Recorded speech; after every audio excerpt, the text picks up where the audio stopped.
Assalamualaikum warahmatullahi wabarakatuh. Alhamdulillah wa syukurillah.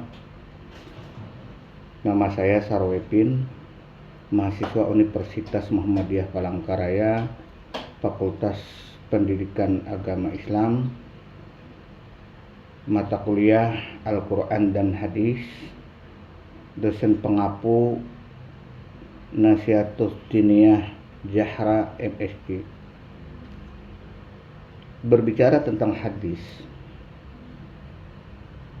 Hadis dipahami sebagai perkataan, perbuatan Rasulullah Shallallahu Alaihi Wasallam. Ini pengertian secara umum. Pengertian hadis secara bahasa. Hadis artinya baru, tidak lama, ucapan atau pembicaraan dan cerita.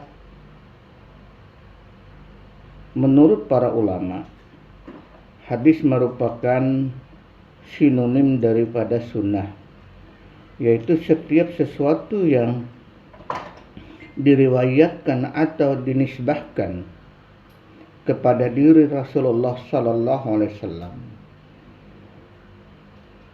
baik berupa perkataan,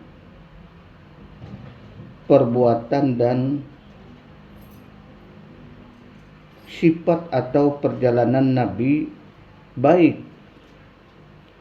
sebelum beliau menjadi Nabi ataupun sesudah beliau diangkat menjadi Nabi atau Rasul Sallallahu Alaihi Wasallam. Hadis ini meliputi pertama perkataan.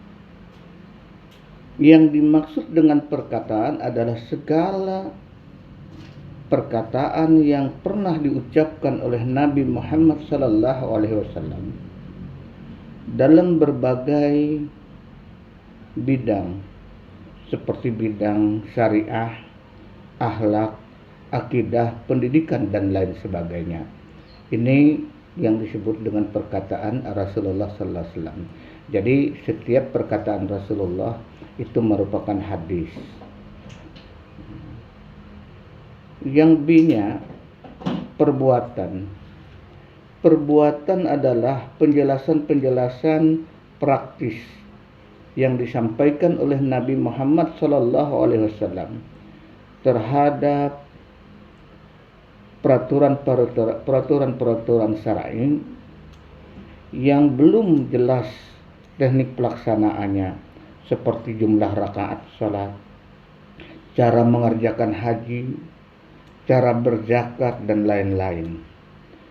Perbuatan Nabi yang merupakan penjelasan tersebut haruslah diikuti dan dipertegas dengan sebuah sabda. Yang berikutnya yang C adalah takrir. Takrir adalah keadaan beliau yang mendiamkan atau tidak mengadakan sanggahan dan reaksi terhadap tindakan-tindakan atau perilaku para sahabat, serta menyetujui apa yang dilakukan oleh para sahabat itu. Artinya takrir ini adalah salah satu sikap diam daripada Rasulullah Sallallahu Alaihi Wasallam atas perilaku-perilaku daripada sahabat beliau itu, dan juga beliau tidak menegurnya. Artinya hanya menyetujui, hanya melihat apakah beliau menyetujui dalam hati ataupun tidak dijahirkan. Hadis juga memiliki sifat atau keadaan himmah atau keinginan daripada Rasulullah Sallallahu Alaihi Wasallam. Sifat dan keadaan himmah atau keinginan Rasulullah Sallallahu Alaihi Wasallam merupakan komponen hadis yang meliputi sifat-sifat Nabi yang digambarkan dan dituliskan oleh para sahabatnya dan para ahli sejarah, baik mengenai sifat jasmani atau moral serta akhlak Rasulullah. Jadi sifat atau dan keinginan Rasulullah Sallallahu Alaihi Wasallam ini, yaitu adalah sifat daripada perilaku beliau, jasmani beliau, akhlak beliau atau kepribadian beliau. Yang kedua, silsilah daripada atau silsilah atau nasab dari dan nama-nama tahun kelahirannya Rasulullah Sallallahu Alaihi Wasallam yang ditetapkan oleh para sejarawan. Jadi nasab atau silsilah Rasulullah Sallallahu Alaihi Wasallam ini disusun oleh para ahli sejarah, termasuk daripada tahun kelahiran beliau. Yang ketiga, itu himmah atau keinginan Nabi untuk melakukan suatu hal, seperti keinginan beliau untuk berpuasa di setiap tanggal 9 bulan Muharram.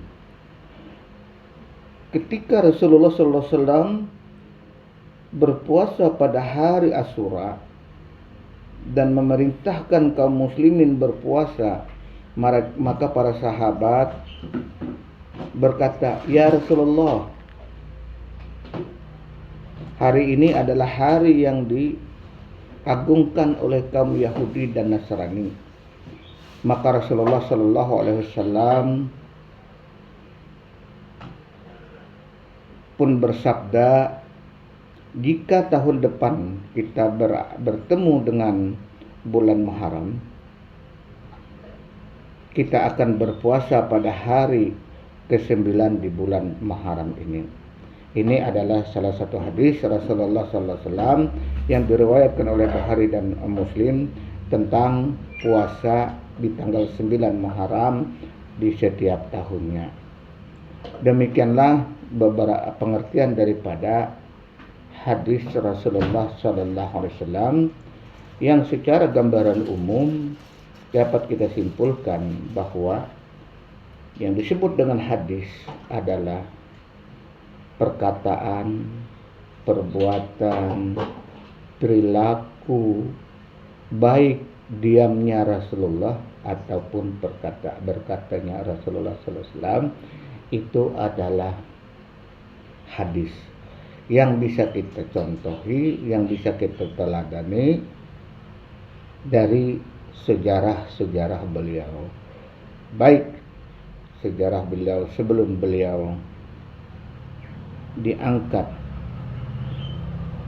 menjadi nabi atau kehidupan masa kecil beliau, dan juga hingga beliau diangkat